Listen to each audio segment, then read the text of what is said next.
আসসালামু আলাইকুম। আবারও চলে এলাম প্রিয় বন্ধুরা আমার ছাদ বাগানে।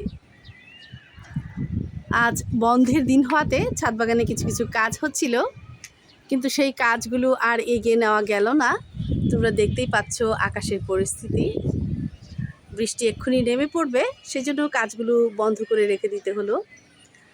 ছাদ বাগানে বন্ধের দিনে কিছু কাজ হয়, বিশেষ করে গাছগুলোতে যে সার দেবার একটা প্রক্রিয়া চলে সেগুলো আসলে হয় বন্ধের দিনগুলোতে। আজও হচ্ছিল, কাজ সম্পন্ন হয়নি, কাজ বন্ধ করে দিতে হলো। এর কারণ হলো যেহেতু বৃষ্টি হবে এই মুহূর্তে গাছে সার না দেওয়াই ভালো। আমরা দিচ্ছিলাম, সেটি বন্ধ করে দিয়েছি। আর ছাদ বাগানের অনেকগুলো কাজ আজকে করবার কথা ছিল, যেহেতু গত ভিডিওতে আমি তোমাদের দেখিয়েছিলাম আমার ছাদ বাগানে অনেকগুলো ফুল বা ফলের টব এসেছে।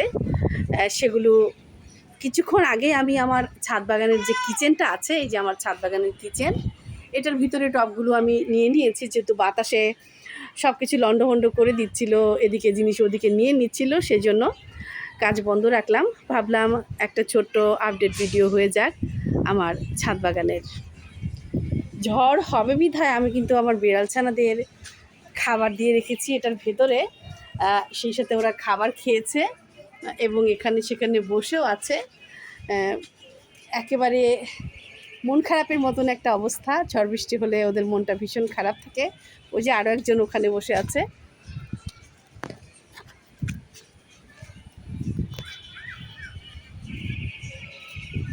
আজকে মনটা খারাপ হয়ে গেল ঝড় বৃষ্টি দেখে। অনেকগুলো কাজ আসলে হয়ে যেত, কিছু কিছু গাছের টব পরিবর্তন হতো, বিশেষ করে যে গাছগুলো আমি এতদিন যাবৎ তেলের ক্যানে সংরক্ষণ করে আসছিলাম, টব ভেঙে যাবার পর তোমরা জানো প্রিয় বন্ধুরা, আমার ছাদ বাগানে একটা পরিবর্তনের কাজ চলছিল, সেই জন্য কিন্তু আমার বাগানের অনেক টব ভেঙে গিয়েছিল, যার জন্য আমি সেই টবের গাছগুলো উঠিয়ে এই ধরনের তেলের ক্যানগুলোতে আমি গাছগুলো সংরক্ষণ করছিলাম। সেই গাছগুলো ট্রান্সফারের একটা পদ্ধতি চলছিল আসলে, যেহেতু টব আনা হয়েছে সেই জন্যই দেখো প্রচুর মাটির টব আমার ভেঙে গিয়েছিল।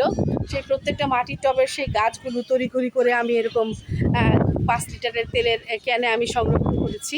এগুলো সুন্দর সুন্দর শুরু হয়েছে নতুন করে টব কিনে আবারও প্রতিস্থাপন করবার, কিন্তু এই কাজটি আজকে হলো না। আজকে সকাল থেকেই রোদটা কিন্তু বেশ মিষ্টি ধরনের একটা রোদ উঠেছিল, ভাবলাম আজকে সারাদিন কাজ করা যাবে ছাদে, কিন্তু বৃষ্টি হওয়ার জন্য সেটি আর সম্ভব হলো না। কাজটা বন্ধ করে দিতে হলো মাঝপথে এসে, শুরু না হতে হতেই। অনেক কাজ গুছিয়ে নিয়েছিলাম করবার জন্য, কিন্তু সেটি আর সম্ভব হলো না এই বন্ধের দিনটিতে। যেখান থেকে একজন সাধারণ গৃহিণীর এই মুক্তির জায়গা থেকে খুবই সাধারণ কথাগুলি শুনলে প্রত্যেককে জানাচ্ছি অনেক অনেক ধন্যবাদ, ভালোবাসা এবং শুভকামনা। তাহলে প্রিয় বন্ধুরা, আজকের মতো আমার এই ভিডিওটির সমাপ্তি ঘোষণা করছি। ভালো থেকো বন্ধুরা, যে যেখানে আছো। ভালো লাগলে ভিডিওটি দিকে দিকে ছড়িয়ে দিও, আরও বেশি ভালো লাগলে আমার বন্ধু হয়ে যেও। আল্লাহ হাফেজ, আসসালামু আলাইকুম।